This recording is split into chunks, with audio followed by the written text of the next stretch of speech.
We got our first Judgment Day segment with Edge, Damian Priest, and their newest member, Rhea Ripley.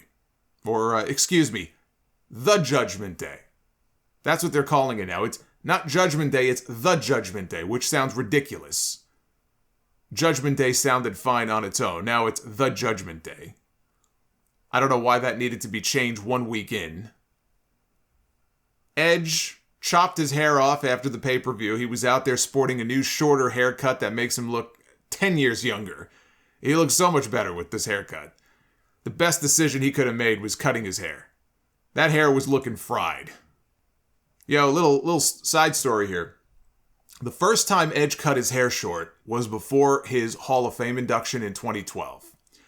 We got the first, when I say we, I mean me and Noah Mark and Brian Blade.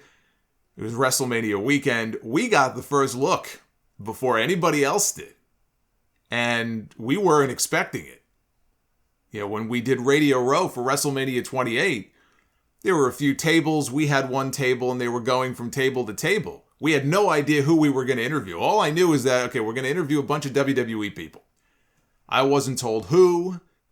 And we're sitting there, and that's when they trotted out Daniel Bryan and John Cena and Shawn Michaels and Edge, and I'm like, holy shit. And I see the PR person is like walking them over, and I have like 5 seconds to think of questions to ask these. And it wasn't hard for me to do because, I mean, you know, come on, it's me. But that was a blast. So Edge was one of the people that they brought over, and we're going, holy shit, what happened to your head? It was jarring, you know, to see him with that haircut. And the first thing that Noah said to him was, did you lose a bet? And without skipping a beat, Edge looks at him and goes, no, did you? And then when we asked him, you know, why'd you do it? He said he didn't want to be one of those guys in his 40s with a ponytail. And he said that his hair was starting to look like one of those old troll dolls. Well, here we are 10 years later. That's exactly what his hair was starting to look like. He was looking like one of those fucking troll dolls. So here we've come full circle. Edge has cut his hair short again, and I think it works with this character. Him with the short hair and the suit. He referred to Damian Priest as the Punishment. I like that little nod to his old Punishment Martinez moniker. And he referred to Rhea Ripley as the Eradicator. You know, Rhea used to call herself the Nightmare. I think that would have worked just fine. I was waiting to see what the explanation would be for Rhea joining the group. I'm glad that she did, but now it's like, all right, well, what's she going to say on television? How is she going to explain this turn of events? She said that she saw Edge and Damian changing for the better, and she wanted the same. She was tired of signing autographs at the airport and then seeing them end up on eBay the next day. She's done being used. I thought that was a lame excuse. I liked what Edge said next, better, which is that he pulled Rhea aside weeks ago and told her that Liv Morgan was holding her back. That's the excuse that Rhea should have given. Talk about how she has wasted the last 9 months of her career being held back by 2 different tag team partners. And it took Edge pulling her aside backstage to realize it. It took his wisdom, it took his guidance to set her straight and put her back on the right path. Because that's an explanation that people wouldn't have any problem believing. She has wasted the last 9 months of her career toiling away in tag team matches. She cared more about what the fans thought and didn't want to disappoint them, but now she sees that she did so at the expense of her own career. But no more. That would tie in with what Damian Priest said after he lost the U.S. title when he healed on the fans and he said, I was caring too much about what the fans thought of me. But I thought the whole, I won't sign autographs for you anymore stuff, that's just paint by numbers, you know, generic heel stuff that just, it sounded lazy. At the end, Edge made it clear that he's not done looking for new recruits. And as I look at this Raw roster, and I've gone through the Monday Night Raw roster, there's only 3 names that really jump out at me as potential new members of Judgment Day. One of those being Finn Balor. He could still go heel and join the group. Tommaso Ciampa has been attacking Mustafa Ali randomly for no apparent reason the last few weeks. He doesn't seem to have much of a direction right now. He is a heel now. I would give him probably the best odds, actually. If you said, who do you think is going to be the next member of Judgment Day? Ciampa probably would have the best odds, I would think. But there is one other name.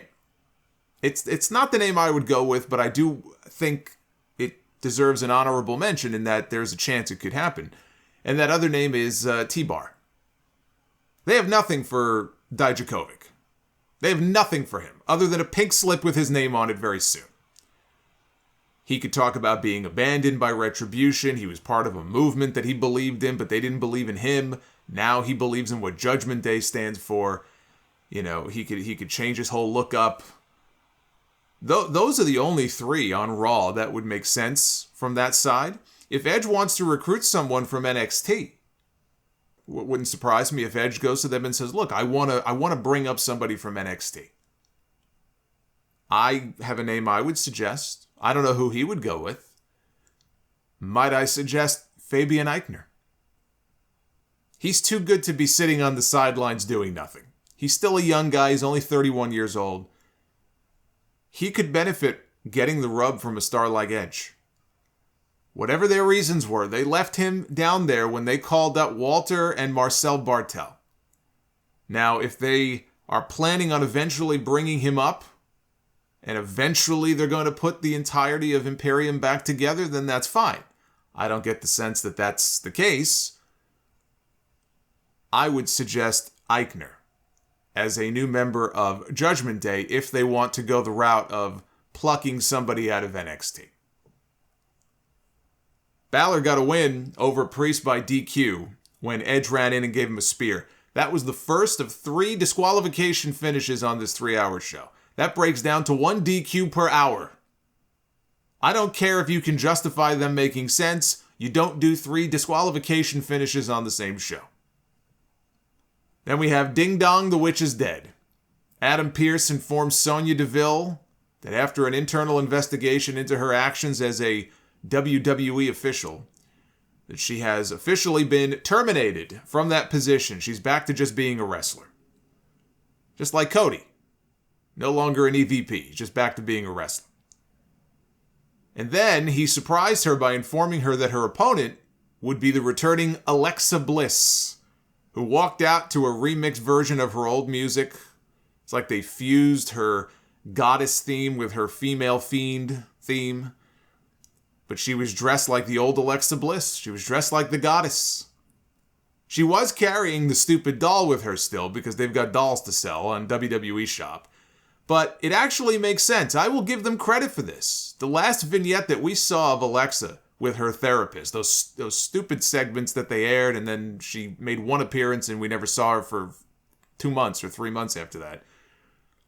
But that last vignette that we saw of her, the big culmination of all those therapy segments, the therapist gave her a replica Lilly doll with the stuffing inside from the original and told her, you'll be cured as long as you carry it with you wherever you go.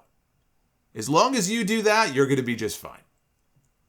And then, of course, the first appearance she made was at Elimination Chamber, and she didn't have the fucking doll with her.